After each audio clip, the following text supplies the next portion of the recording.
It's time we answer a question on your stock in a little segment we like to call Your Stock, Our Take.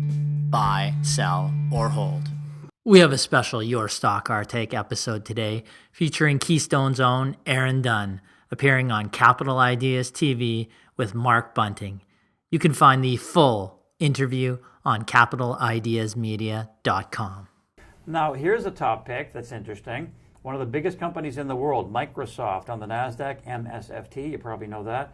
Now, what's interesting here is that when Steve Ballmer was running it, it just kind of fumbled around as a business, and the stock just went sideways. Satya Nadella comes in, institutes this plan, decides to go deeper into cloud and do all sorts of other things. Stock's done tremendously well. So what are you seeing in Microsoft that you find appealing? You basically said it. I mean, one of the main things that attracted us to Microsoft was that they're killing it in the cloud computing space. They have the second largest market share in the cloud computing space after Amazon, but they're growing market share at a far faster rate than any of their competitors. So I've personally used their Azure cloud platform. I've used Amazon's AWS platform.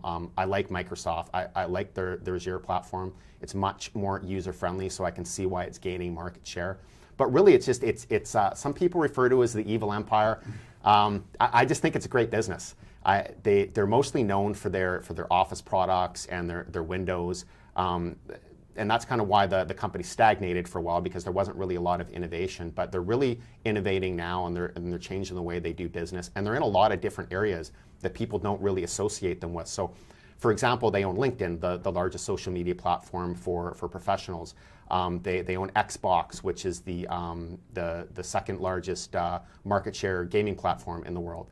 Sorry, can I stop you there? Has LinkedIn been successful for them, and do they break those numbers out in their earnings? They do not break that out specifically, no. But when you look at a company like Microsoft, they're in so many different places.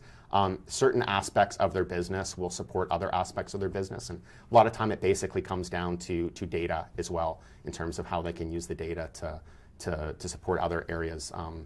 Other areas of their business, but they're in a lot of different spaces right now. Another thing that I like is that they've changed the way they sell their software from just a one-off licensing sale to a recurring revenue model. So in the past, you would buy, for example, Office 2014, you'd wait 2, 3, 4 years, and then you'd give them more money and you'd buy another version. Now they have their Office 365, so they're essentially renting their software out. That's a recurring revenue model that we like to see. Cloud is also recurring revenue for them as well. We love to see that, just in a lot of great areas. And I would say a very defensive software company as well, because they're so entrenched in their various markets. So this is the type of company that I would expect to perform better in a recession relative to their other software peers.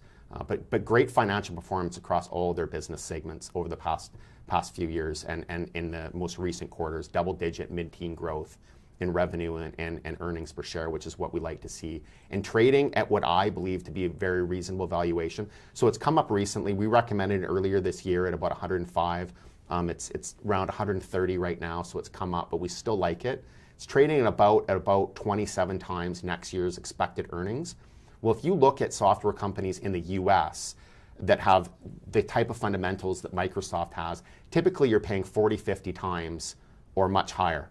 So we see reasonable value with Microsoft, and we think it's really a best in breed in that area.